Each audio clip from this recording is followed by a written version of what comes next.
next topic is, what does a constitution do? It generates a degree of trust and coordination that is necessary for diverse people of any country. Here the line diverse people of any country, here we can take example of our country India. In our country diverse people are living. They are having their different language, they are wearing different costumes, they are speaking different language, and only constitution is there which generates a degree of trust and coordination among these people. Second point is, it specifies how the government will be constituted.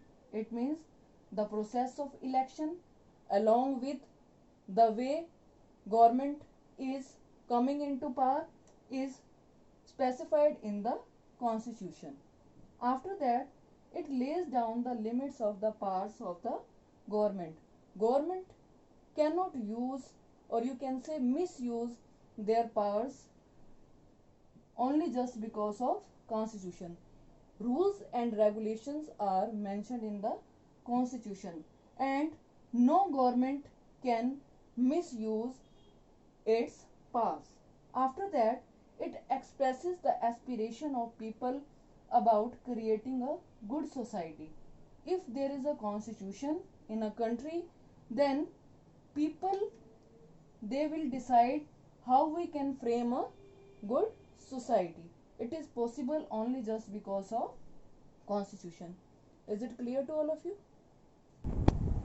Next is making of Indian constitution. Indian constitution was drawn up under very difficult circumstances, or you can say that there were many challenges drafting committee have to face while making constitution. What were these challenges? First is diverse group of population. Our country was divided into so many parts, or you can say so many diverse groups were there, and our country was very large population. And second is partition on the basis of religious differences.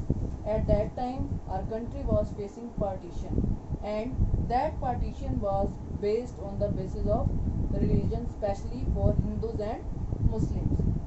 Third challenge was problem related to integration of princely states.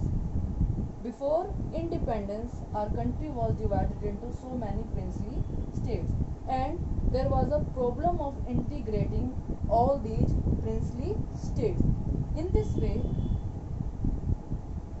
people, those who were framing constitution, they were facing a lot of challenges, and to overcome all these challenges, what they have to do, they have to make a constitution which was respected by all people of our country.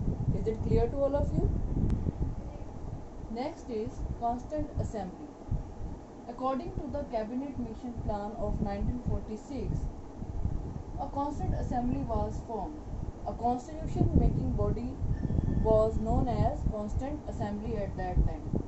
And for this, elections to the Constituent Assembly were held in 1946. After that, Constituent Assembly worked in a systematic, open and consensual manner. Is it clear?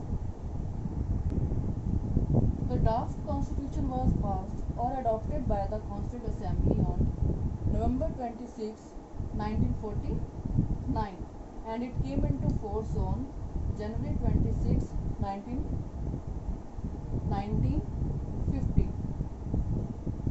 And there is a question, who was the president of the Constituent Assembly? The answer is Rajendra Prasad. Next is, who was the chairperson of drafting committee? The answer is Dr. B.R. Ambedkar. Clear? Sovereign.